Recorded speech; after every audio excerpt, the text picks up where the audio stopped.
Just give yourself a second by responding and then saying, give me a second. Okay, I've got it. Just give yourself that brief pause to recollect. And then usually what I find is as I start to open my mouth and begin to speak, what I need to say comes to me because I've just stopped putting so much pressure on myself about getting the answer exactly right. Before we start the show, I have a quick question for you.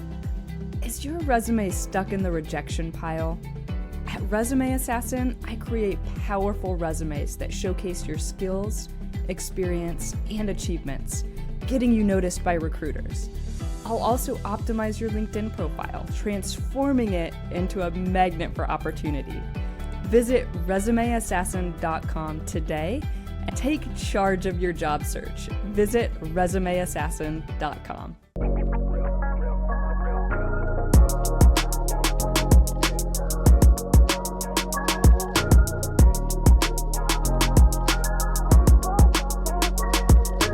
Kerry Barrett, welcome to Recruiting Insider. It is fantastic to see you. Thank you for having me. I'm excited to be here. I'm excited to have you. Today, I'm thrilled to introduce our guest, Kerry Barrett, an Emmy-winning on-camera coach, corporate trainer, and keynote speaker on a mission to empower you to level up your on-camera skills and confidence. With over 20 years in the TV industry, including stints with major networks like NBC, ABC, and Fox TV, Kerry knows firsthand the power of leveraging video for authority, visibility, and even revenue. After overcoming her own debilitating fear of public speaking, which I can relate, she transformed her struggles into strengths. Kerry's unique approach is designed to help you cultivate a confident and authentic presence, whether you're on stage or in front of the camera. Let's dive into our conversation. Kerry, can you share your journey from overcoming your fear of public speaking to becoming a successful on-camera coach? I mean, what inspired you to help others on this path? So it goes back a number of years, and I've always been shy. I've always been an introvert. In fact, when I was thinking about what I wanted to do for my career as an elementary school child, I always wanted to be a veterinarian. I love animals, don't have to talk to people, hopefully quite as much. Not on camera anyway. Yeah, not on camera or at all was what I was hoping. I was a little bit naive, but nevertheless, I enrolled in college as a pre-veterinary medicine major, and organic chemistry put a fairly decisive end to that. And I took a little bit of time to figure out what it was that I wanted to do. And my school had just started this new communications program. So bonus, no organic chem. Second bonus, I'm going to have to take 2 public speaking courses to sort of hopefully get my arms around this fear that I knew somehow was probably going to limit my abilities to achieve success in the corporate world. So I re-enrolled in a broadcast journalism degree. I spent 20 years after that in the news business as a broadcaster, wrapped up in New York City about 5-ish years ago, and then started my own business, taking everything that I know about communicating effectively on camera and using it to teach executives, lawyers, business owners, people in general, how to communicate on camera in those high-stakes situations, which of course certainly involve when you're looking for a job. Thank you for sharing your story. And I think that a lot of us can relate. I definitely can, because it's always been a huge struggle for me to get behind a camera. I can have a conversation with almost anyone off camera, but as soon as the camera's rolling, I freeze up and I become a robot. I get super nervous, and you start to feel that too, right? It's like my heart starts to beat faster, my voice gets shaky, and I have a hard time articulating my thoughts. I'm a better writer than I am a speaker. I'm sure that I'm not alone in feeling this way. No, you are absolutely not alone. In fact, I just signed a new client who's in the legal space, and he sent me a couple of videos. And while his demeanor is fine, and you wouldn't necessarily know that he was nervous, I could hear he was sort of breathless. And I know that was because he was so nervous. He was breathing very shallowly. And this wasn't a live video that he had recorded or a podcast or anything. This was just a video that he recorded on his phone that he was using something to practice, so it wasn't going anywhere. And you can imagine if you're that nervous when you're just practicing, the idea of getting up and going live in front of somebody or doing a podcast or heaven forbid doing some sort of media interview on CNBC or wherever it is, the idea of doing that is terrifying for most people because it brings the fear of public speaking, which so many of us have, and then it marries it with this idea that it's going to live in perpetuity on the internet forever. And if we mess up, people will be there to see us and make sure that we know we messed up. And so it's like this sort of perfect combination of two perfect storms that swirls about and makes it really challenging for people. For somebody just starting out, what are some really basic techniques that would help them become more confident and more comfortable with being on camera? Yeah, so it's interesting, the psychology, and I'll try and keep this brief because I could go on and on about it. The psychology is anytime we're in front of an audience, our sort of lizard brain, if you will, sort of that reptilian brain that's always looking for danger on the horizon, sees that audience, whether it's an actual audience on a stage or whether it's a perceived audience behind the lens at some point, we see them as a threat. And so as a predator, really. And so what would you imagine you would do if you were a caveman and you were out on the horizon hunting and you saw a saber-toothed tiger? You definitely wouldn't jump up and down and make a lot of big noises and sudden movements and all this other stuff because you'd be drawing your attention. Psychologically, it works exactly the same way. So we have a tendency to shrink ourselves when we get nervous, to try and make ourselves smaller. What that looks like is our voice becomes a little more monotone. We're not as engaged in terms of the way that we're talking. We have a tendency to stand stock still. We either like stare at the camera and get in a stare off with it, or we don't look at the camera and we look away. All of those things. Aside from the fact that the camera is energetically flattening anyway for a number of reasons. You're taking a 3D person, putting them into a 2D environment. There's no context outside of the four walls of that little screen that you're on. And you have other things like microphones and lighting and internet connection that sometimes messes with us and all that other stuff. So biggest, look at the camera, number one, right? Always having eye contact is a way to exude confidence, even if you're not necessarily feeling it. And the other element that is the biggest mistake people make is they don't have enough energy because of all the reasons that I listed before. So think about this. When you're in front of the camera, if you've ever gone to a noisy restaurant, let's say, and you're at a table and it's, 8 people there, 4 on each side, and you're looking to talk to the person who's across the table and down at the end, what are the things that you do in order to make sure that that person hears you and understands what you're trying to say? You probably lean forward, probably use your hands a little bit more, maybe your facial expressions are a little bit amplified. That conceptually is exactly what you want to bring to the table when you're in front of the camera. And then even if you're not feeling confident, you will look like you're confident. I know everybody says don't fake it till you make it. This is one of those situations that you do have to fake it until you make it, because I've known but a handful of people in my 25 years of doing this who are natural performers and can get up in front of the camera and just talk to anybody and be exactly who they are and have all the right tones in terms of energy and delivery, etc. Yeah, those are both amazing tips. Number one, to look at the camera, and number two, to speak with more energy behind the camera. And those are two things that I've run into as well as I've been doing this video podcast. And even when I feel like I'm bringing all of this energy, I'll look back and I'll watch my episode. I'll just absolutely tear myself apart. Oh my gosh, I'm so monotone. I'm doing such a terrible job. Sometimes when you're behind the camera, even if you think you're bringing the energy, you have to almost step into a different persona and step up that energy even more so that the person on the other end of that camera can feel your energy. I love the way that you said that, and it's exactly correct. One of the things I do with people when I first start working with them, depending a little bit on what they need, but I say take 30 seconds and talk into your camera about whatever. I don't care what it is. Topic is irrelevant at this point. It could be your new slippers. It could be the spaghetti bolognese you made. It could be something work related. And then go back and do the same thing again, but do it with a little more energy. And then do it again and do it 5 times until you feel like you are completely over the top at the end. And then go back and watch that. And 9 times out of 10, that last take is going to be the one that you want. You may even have to amp it up a little bit more. You will feel utterly ridiculous, but you will look perfectly normal. It'll help so much, though. Yeah, it does. It really does. Why do you think so many people do actually struggle with speaking on camera like that? I think for a number of reasons. First of all, you still bring a lot of, the baggage that we all have, or that many of us have, I should say, about public speaking. We bring the same baggage to anytime we're speaking in front of a lens. It takes one bad experience for our brain to start concocting all sorts of stories about why getting on camera is a bad idea. So there's that. And then I also think it's an unfamiliar, unnatural environment, more so even than getting on a stage and speaking to an audience there, because you've got lights maybe, and you're talking into like a little dot on your phone, and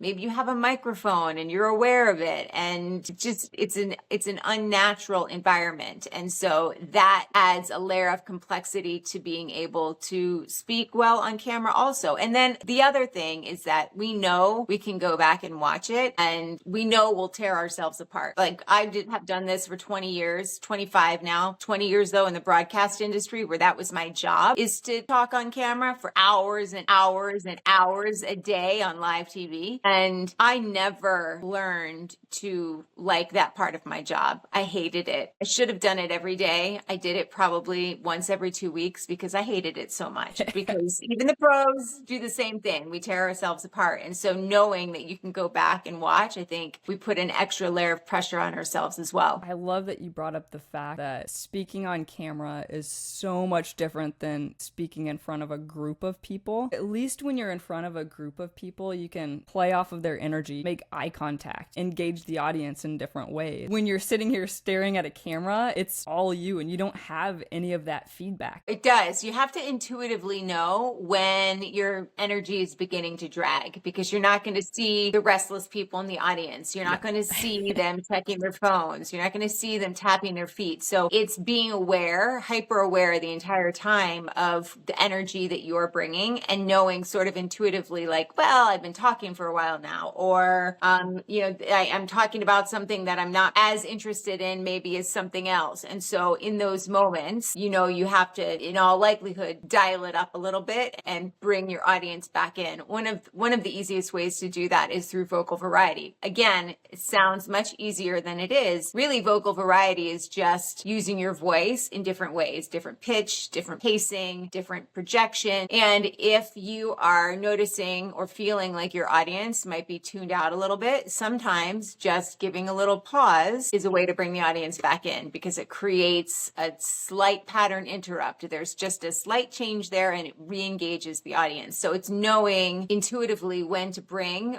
all of those elements in. Could you tell us a little bit more about the idea of vocal variety? Absolutely. One of the easiest ways, well, there's two. I'm going to focus for the purpose of this conversation on two. One is pitch and one is pace. So pacing is how fast or how slow you are speaking. If you are running through, information that's important for people to know, but it's kind of boring and it's not like urgent, then you can pick up the pace of your voice. You don't need to slow down quite as much there. When you are, for example, listing out a couple of items, the 3 ways to get better at yoga is to practice, hydrate, practice again, C, A, and B. If you're listing something out like that, you want to give a slight pause after each element, because it gives your audience a chance to sort of download what you've said. Whereas if you rush through them, practice, hydrate, practice, they don't stand in their own power. So anytime you're listing something, give just a half a beat so that your audience has a chance to download it. In terms of your pitch is really how high or how low you're speaking. I did a post on LinkedIn not too long ago that started with the classic line from Anchorman and Will Smith that said, "I'm Ron Burgundy." Right? I was thinking about Anchorman earlier. I don't know what to do with my hands. Yeah, I live in a glass case of emotion. So now my brain is like going with Will Ferrell quotes. I gotta get back in the game, Kerry. Yeah, there was a question mark at the end. And although, you can't see the question mark as the viewer, you can hear it in his voice. Put anything on a teleprompter, he'll read it. So when your voice kicks up at the end, it generally has a way of making it sound like we're asking a question. I did a little bit there. When your voice kicks down at the bottom, it's a signal to the audience that what you're saying, your thought, your sentence is getting ready to wrap up, kind of like I did just there. And so one of the key ways, and you can definitely use those two elements, but I like to try and keep my sentences sentences as powerful at the end as they are in the beginning, which means that I'm keeping the pitch generally the same. I'm just switching up a little bit in terms of how I might be pacing or how I might be projecting through the end of that sentence. When I get really excited about something that I'm talking about, I tend to go really fast. I don't have those breaks. And then it all just kind of feels like it melts into one whole run-on sentence. You can do if you're doing Toastmasters or you're doing a speech, or I mean it could be a video script for that matter as well, or you're practicing for a job interview. If you're writing out some things, like I sometimes manuscript what I'm saying and then I'll break that manuscript down into bullet points, especially if I'm doing something that's very long. If I'm doing an hour keynote or something, I'll usually manuscript it. But my point there is if there's a spot where you know you're going to be listing items or you know you're going to get excited and you're going to start to speed up, I like to non-verbally remind myself, visually remind myself by in the body of my script doing an ellipsis. It signifies to me visually in that moment, I probably need to take a pause so that I can articulate better what I'm saying or that I know I need to slow down. And so when you're practicing, that's a great way to visually remind yourself that here's a moment where you have an opportunity to slow down, or you have an opportunity to list a number of items and you want your audience to download them. So visually cueing yourself is not a bad idea either. I think about your 20 years of experience with some of these major news organizations. One of the things that probably helps is just practice, right? If you know that you're not good at speaking on camera, then put yourself behind the camera and start speaking. Because if you don't step out of your comfort zone and if you don't put yourself into those situations, you're just never going to get better. 100%. And I would say one of the reasons I got as good as quickly as I did, and when I say quickly, I mean, it was still, we're all a work in progress. I still am. What I mean by that is I didn't have a choice. I couldn't go to my boss because I was, even when I started, I was still terrified and I was still terrible also. So I couldn't go to my boss and be like, I don't feel like doing this today. Can I, write my story instead? Well, no, you can't. This is television. You cannot write your story. I mean, you can, but then you have to deliver it on air. So I had to do this every single day. And while I won't say there was like sort of one epiphany moment where suddenly I realized I had developed the skills, I will say it was over time through a series of breaking news situations where I didn't have a script and I had to ad lib. And I finally realized, and again, not in one big moment, but I realized that whatever came my way, I could handle it. I could navigate it and come out on the other side. And it may not always be perfectly pretty. In fact, many times it wasn't, but I knew that I could handle it. And that's why I always say, if somebody's looking to get good on camera, one of the best ways to do that is through live, because you got to dig yourself out of whatever hole you put yourself into. I wouldn't suggest doing it right off the bat. Practice a few times, record some videos for social or your website or whatever it is. But if you have the opportunity to do a LinkedIn Live or a Facebook Live or an Instagram Live or a podcast like this, take it, because going live so that you don't necessarily have always the power of edit, at least not in the moment. If you're going live, you've got to figure your way through it. And each time you do that, you build confidence as well.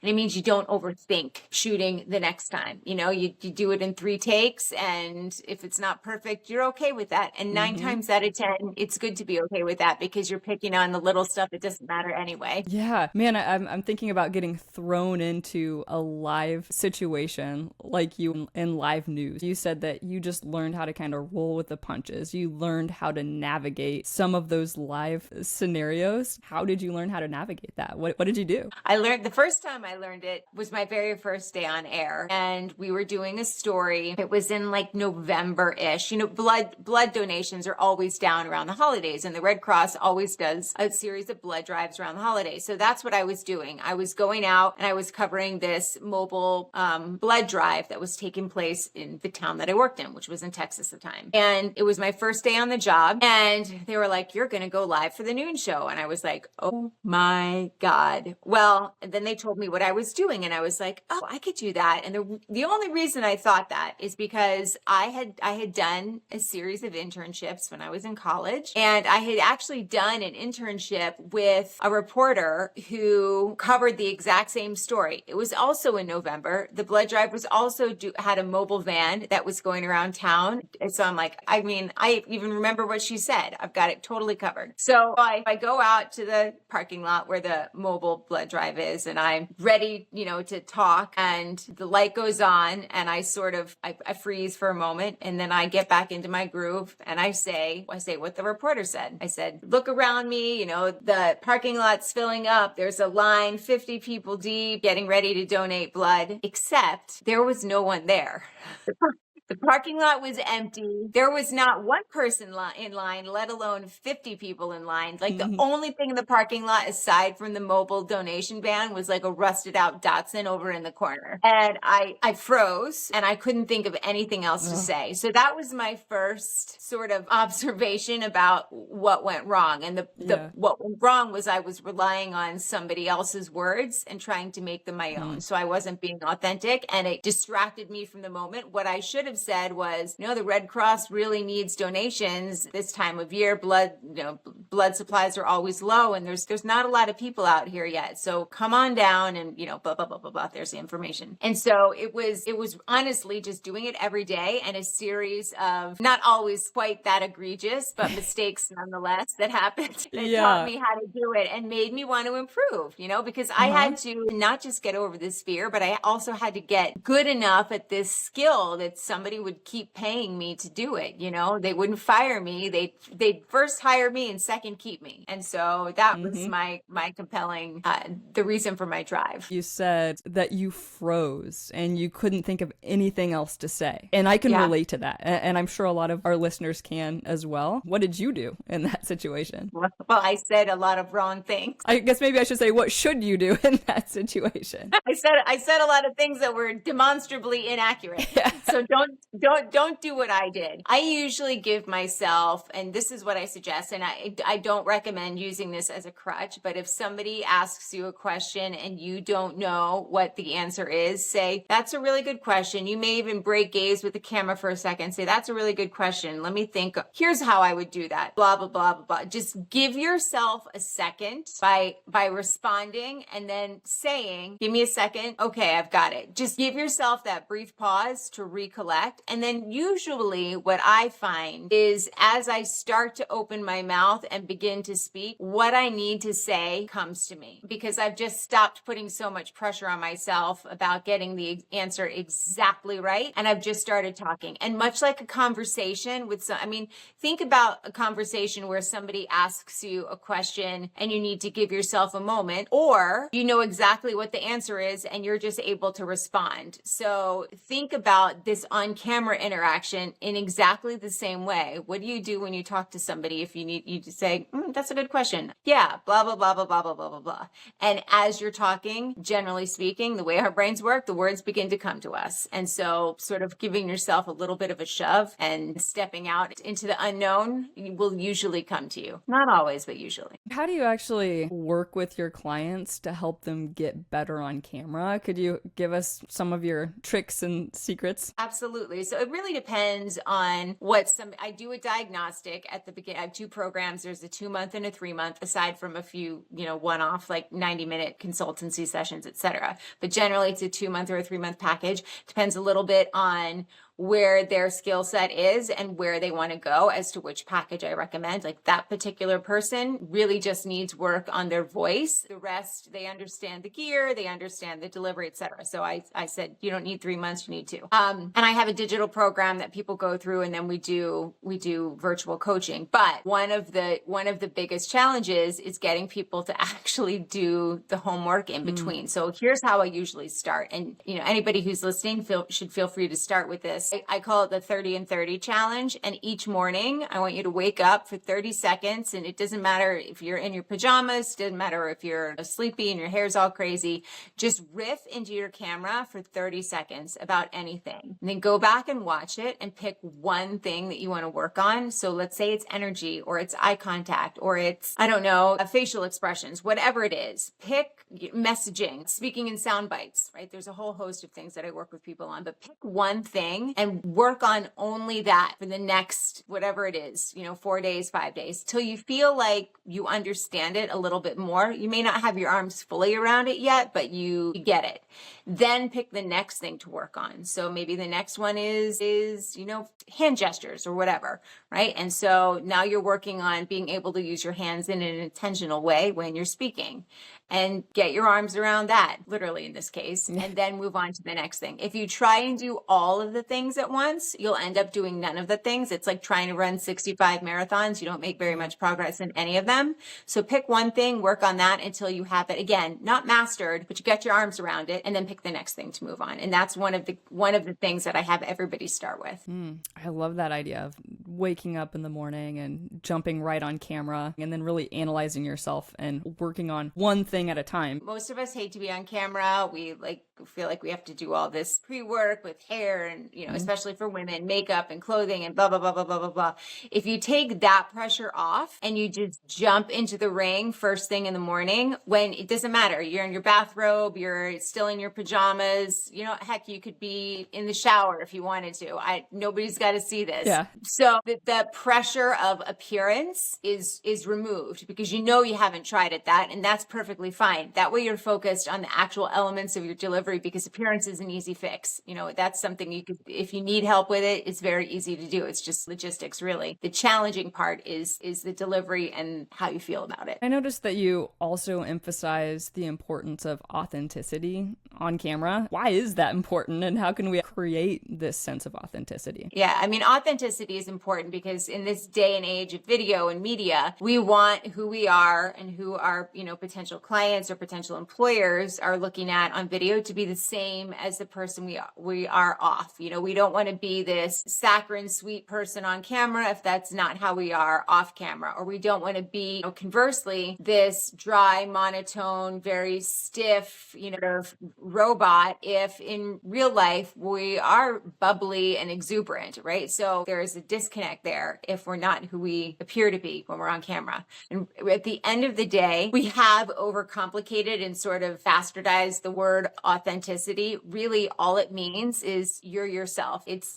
honestly that simple. And so, I know that's easier said than done, because it's sometimes very hard to just be yourself on camera, because we want to be perfect and we want to do all the things right. And we don't want to be criticized or rejected or do it wrong. But at the end of the day, 100% just be yourself. The people who are the most successful on camera are pretty much the same on it as they are off. I think that goes back to your suggestion of taking 30 seconds in the morning to jump behind the camera. For me, and part of stepping out of my own comfort zone was starting this podcast. I hate being behind the video, if I'm being completely honest. Over time, as I've practiced, I've gotten a little bit better. Definitely, I wouldn't consider myself good, but I'm getting better. I want to try to show my personality more and more behind the camera, instead of just shutting down and only thinking about, oh my gosh, there is a camera on me now. And you, honestly, if I'm being completely honest, you've started to, it seems to me anyway, you've started to relax and let that personality flow a little bit more as we've gone through this podcast. Like the last thing you just said, I could hear the vocal variety in your voice that wasn't necessarily there to the same degree when you first started.